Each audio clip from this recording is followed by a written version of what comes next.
ओम श्री साईनाथाय नमः। आज हम श्री साईं सच्चरित में अध्याय 49 पढ़ने जा रहे हैं। श्री साईं सच्चरित अध्याय 49। परीक्षा। पहला हरि कानोबा, दूसरा सोमदेव स्वामी, तीसरा नाना साहेब चांदुरकर की कथाएं। प्रस्तावना। जब वेद और पुराण ही ब्रह्मा या सदगुरु का वर्णन करने में अपनी असमर्थता प्रकट करते हैं, तब मैं एक अल्पज्ञ प्राणी अपने सद्गुरु श्री साईं बाबा का वर्णन कैसे कर सकता हूँ। मेरा स्वयं का तो यह मत है कि इस विषय में मौन धारण करना ही अति उत्तम है। सच पूछा जाए तो मूक रहना ही सद्गुरु की विमल पताका रूपी विरुदावली का उत्तम प्रकार से वर्णन करना है, परंतु उनमें जो उत्तम गुण है वे हमें मुख कहाँ रहने देते हैं। यदि स्वादिष्ट भोजन बने और मित्र तथा संबंधी आदि साथ बैठकर न खाएं तो वह नीरस सा प्रतीत होता है, और जब वही भोजन सब एक साथ बैठकर खाते हैं तब उसमें एक विशेष प्रकार की सुस्वादुता आ जाती है। वैसी ही स्थिति साईं लीलामृत के संबंध में भी है। इसका एकांत में रसास्वादन कभी न हो सकता। यदि मित्र और पारिवारिक जन सभी मिलकर इसका रस लें तो और अधिक आनंद आ जाता है। श्री साईं बाबा स्वयं ही अंतः प्रेरणा कर अपनी इच्छानुसार ही इन कथाओं को मुझसे वर्णित करा रहे हैं। इसलिए हमारा तो केवल इतना ही कर्तव्य है कि अनन्य भाव से उनके शरणागत होकर उनका ही ध्यान करें। तब साधन, तीर्थ यात्रा, व्रत एवं यज्ञ और दान से हरिभक्ति श्रेष्ठ है और सद्गुरु का ध्यान इन सबसे परम श्रेष्ठ है। इसलिए सदैव मुख से साईं नाम का स्मरण कर उनके उपदेशों का निधि ध्यान एवं स्वरूप का चिंतन कर हृदय में उनके प्रति सत्य और प्रेम के भाव से समस्त चेष्टाएं उनके ही निमित्त करनी चाहिए। भाव बंधन से मुक्त होने का इससे उत्तम साधन और कोई नहीं। यदि हम उपर्युक्त विधि से कर्म करते जाएं तो साईं को विवश होकर हमारी सहायता कर हमें मुक्ति प्रदान करनी ही पड़ेगी। अब इस अध्याय की कथा श्रवण करें। हरि कानोबा। बंबई के हरि कानोबा नामक एक महानुभाव ने अपने कई मित्रों और संबंधियों से साईं बाबा की अनेक लीलाएं सुनी थी, परंतु उन्हें विश्वास ही न होता था क्योंकि वे संशयालु प्रकृति के व्यक्ति थे। अविश्वास उनके हृदय पटल पर अपना आसन जमाए हुए था। वे स्वयं बाबा की परीक्षा करने का निश्चय करके अपने कुछ मित्रों सहित बंबई से शिरडी आए। उन्होंने सिर पर एक जरी की पगड़ी और पैरों में नए सैंडल पहन रखे थे। उन्होंने बाबा को दूर से ही देखकर उनके पास जाकर उन्हें प्रणाम तो करना चाहा, परंतु उनके नए सैंडल इस कार्य में बाधक बन गए। उनकी समझ में नहीं आ रहा था कि अब क्या किया जाए। तब उन्होंने अपने सैंडल मंडप के एक सुरक्षित कोने में रखे और मस्जिद में जाकर बाबा के दर्शन किए। उनका ध्यान सैंडलों पर ही लगा रहा। उन्होंने बड़ी नम्रता पूर्वक बाबा को प्रणाम किया और उनसे प्रसाद और उदी प्राप्त कर लौट आए। पर जब उन्होंने कोने में दृष्टि डाली तो देखा कि सैंडल तो अंतर्ध्यान हो चुके हैं। पर्याप्त छानबीन भी व्यर्थ हुई और अंत में निराश होकर वे अपने स्थान पर वापस आ गए। स्नान, पूजन और नैवेद्य आदि अर्पित करके वे भोजन करने को तो बैठे, परंतु वे पूरे समय उन सैंडलों के चिंतन में ही निमग्न रहे। भोजन कर मुंह हाथ धोकर जब वे बाहर आए तो उन्होंने एक मराठा बालक को अपनी ओर आते देखा, जिसके हाथ में डंडे के कोने पर एक नए सैंडलों का जोड़ा लटका हुआ था। उस बालक ने हाथ धोने के लिए बाहर आने वाले लोगों से कहा कि बाबा ने मुझे यह डंडा हाथ में देकर रास्तों में घूम घूम कर हरि के बेटा जरी का फेटा की पुकार लगाने को कहा है। हरि के बेटा जरी का फेटा की पुकार लगाने को कहा है, तथा जो कोई कहे कि सैंडल हमारे हैं, उससे पहले यह पूछना कि क्या उसका नाम हरि और उसके पिता का कह अर्थात कनोबा से है। साथ ही यह भी देखना कि वह जरीदार साफा बांधे हुए है या नहीं, तब उन्हें उसे दे देना। बालक का कथन सुनकर हरि कानोबा को बेहद आनंद व आश्चर्य हुआ। उन्होंने आगे बढ़कर बालक से कहा कि ये हमारे ही सैंडल हैं, मेरा ही नाम हरि और मैं ही कनोबा का पुत्र हूँ। यह मेरा जरी का साफा देखो। बालक संतुष्ट हो गया और सैंडल उन्हें दे दी। उन्होंने सोचा कि मेरी जरीदार पगड़ी तो सबको ही दिख रही थी, हो सकता है कि बाबा की भी दृष्टि में आ गई हो, परंतु यह मेरी शिरडी यात्रा का प्रथम अवसर है। फिर बाबा को यह कैसे विदित हो गया कि मेरा ही नाम हरि है और मेरे पिता का कानोबा? वह तो केवल बाबा की परीक्षार्थ वहां आया था। उसे इस घटना से बाबा की महानता विदित हो गई, उसकी इच्छा पूर्ण हो गई और वह सहर्ष लौट गया। सोमदेव स्वामी।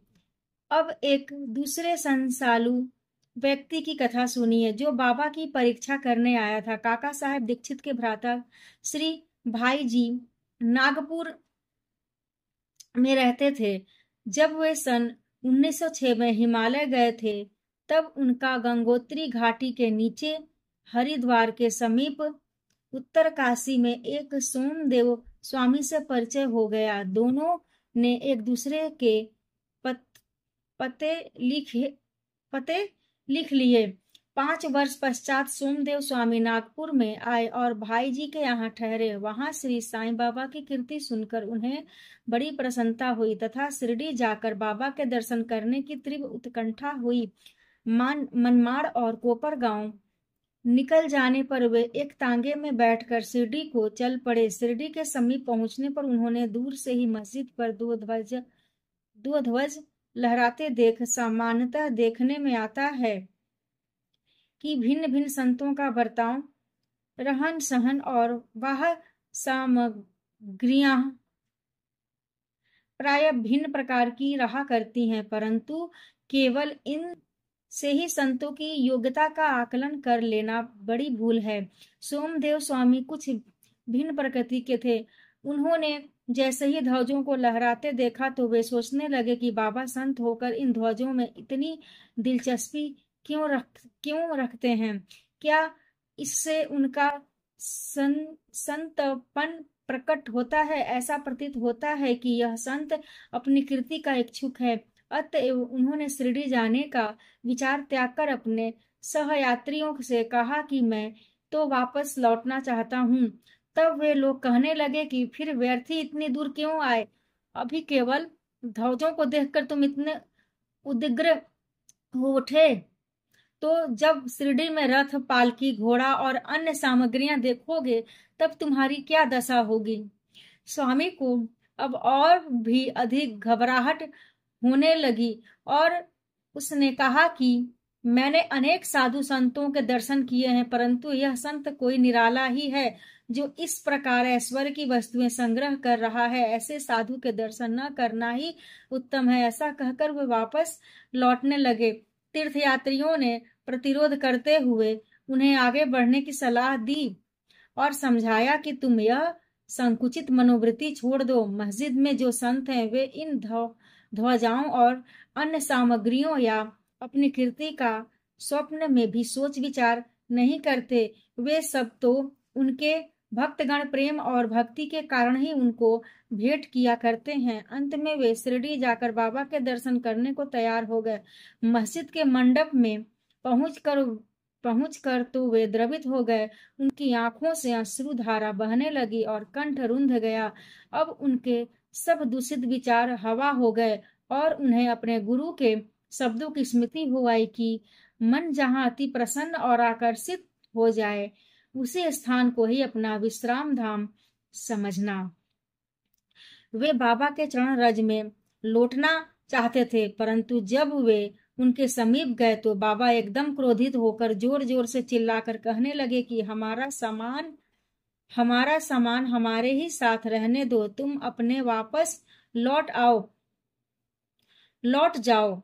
सावधान, यदि फिर कभी मस्जिद की सीढ़ी चढ़े तो ऐसे संत के दर्शन ही क्यों करने चाहिए जो मस्जिद पर ध्वजाएं लगाकर रखे। क्या ये संतपन के लक्षण है? एक क्षण भी यहाँ ना रुको। अब उसे अनुभव हो गया कि बाबा ने अपने हृदय की बात जान ली है और वे कितने सर्वज्ञ हैं। उसे अपनी प्रवृत्ति पर हंसी आने लगी तथा उसे पता चल गया कि बाबा कितने निर्विकार और पवित्र हैं। उसने देखा कि वे किसी को हृदय से लगाते और किसी को हाथ से स्पर्श करते हैं तथा किसी को सांत्वना देकर प्रेम दृष्टि से निहारते हैं, किसी को उदीप प्रसाद देकर सभी प्रकार से भक्तों को सुख और संतोष पहुंचा रहे हैं। तो फिर मेरे साथ ऐसा रूखा बर्ताव क्यों? अधिक विचार करने पर वे इसी निष्कर्ष पर पहुंचे कि इसका कारण मेरे आंतरिक विचार ही थे और इससे शिक्षा ग्रहण कर मुझे अपना आचरण सुधारना चाहिए। बाबा का क्रोध तो मेरे लिए वरदान स्वरूप है। अब यह कहना व्यर्थ ही होगा कि वे बाबा की शरण में आ गए और उनके परम भक्त बन गए। नाना साहेब चांदोरकर। अंत में नाना साहेब चांदोरकर की कथा लिखकर हेमा दंपत ने यह अध्याय समाप्त किया है। एक समय जब नाना साहेब महालसापति और अन्य लोगों के साथ मस्जिद में बैठे हुए थे तो वैजापुर औरंगाबाद से एक संभ्रांत यवन परिवार श्री साईं बाबा के दर्शनार्थ आया। कुलवंतियों की लाज रक्षण भावना देखकर नाना साहेब वहां से निकल जाना चाहते थे, परंतु बाबा ने उन्हें रोक लिया। स्त्रियां आगे बढ़ीं और उन्होंने बाबा के दर्शन किए। उनमें से एक महिला ने अपने मुंह पर से घूंघट हटाकर बाबा के चरणों में प्रणाम कर फिर घूंघट डाल लिया। नाना साहेब उसके सौंदर्य से आकर्षित हो गए और एक बार पुनः वह छवि देखने को लालायित हो उठे। नाना के मन की व्यथा जानकर उन लोगों के चले जाने के पश्चात बाबा उनसे कहने लगे कि नाना, क्यों व्यर्थ में मोहित हो रहे हो? इंद्रियों को अपना कार्य करने दो, हमें उनके कार्य में बाधक न होना चाहिए। भगवान ने यह सुंदर सृष्टि निर्माण की है, अतः हमारा कर्तव्य है कि हम उसके सौंदर्य की सराहना करें। यह मन तो क्रमशः ही स्थिर होता है और जब सामने का द्वार खुला है तब हमें पिछले द्वार से क्यों प्रविष्ट होना? चित्त शुद्ध होते ही फिर किसी कष्ट का अनुभव नहीं होता। यदि हमारे मन में कोई विचार नहीं है तो हमें किसी से भयभीत होने की आवश्यकता नहीं। नेत्रों को अपना कार्य करने दो। इसके लिए तुम्हें लज्जित तथा विचलित न होना चाहिए। उस समय सामा भी वहीं थे। उनकी समझ में न आया कि आखिर बाबा के कहने का तात्पर्य क्या है, इसलिए लौटते समय इस विषय में उन्होंने नाना से पूछा। उस परम सुंदरी के सौंदर्य को देखकर जिस प्रकार वे मोहित हुए तथा यह व्यथा जानकर बाबा ने इस विषय पर जो उपदेश उन्हें दिए, उन्होंने उसका संपूर्ण वृत्तांत उनसे कहकर सामा को इस प्रकार समझाया। हमारा मन स्वभावतः ही चंचल है, पर हमें उसे लंपट न होने देना चाहिए। इंद्रियां चाहे भले ही चंचल हो जाएं, परंतु हमें अपने मन पर पूर्ण नियंत्रण रखकर उसे अशांत न होने देना चाहिए। इंद्रियां तो अपने विषय पदार्थों के लिए सदैव चेष्टा किया ही करती हैं, पर हमें उनके वशीभूत होकर उनके इच्छित पदार्थों के समीप न जाना चाहिए। क्रमशः प्रयत्न करते रहने से इस चंचलता को नियंत्रित किया जा सकता है। यद्यपि उन पर पूर्ण नियंत्रण संभव नहीं है, तो भी हमें उनके वशीभूत न होना चाहिए। यदि हमने किसी प्रकार के कुविचार न आए तो इसमें लज्जा और भय की आवश्यकता ही क्या है। यदि मन को निरीक्ष बनाकर ईश्वर के सौंदर्य को निहारो, तो इंद्रियां सहज और स्वाभाविक रूप से अपने वश में आ जाएंगी और विषयानंद लेते समय भी तुम्हें ईश्वर की स्मृति बनी रहेगी। यदि उसे बाह्य इंद्रियों के पीछे दौड़ने तथा उनमें लिप्त रहने दोगे तो तुम्हारा जन्म मृत्यु के पास से कदापि छुटकारा न होगा। विषय पदार्थ इंद्रियों को सदा पथभ्रष्ट करने वाले होते हैं। अतएव हमें विवेक को सारथी बनाकर मन की लगाम अपने हाथ में लेकर इंद्रिय रूपी घोड़ों विष्णु पद की प्राप्ति करा देगा।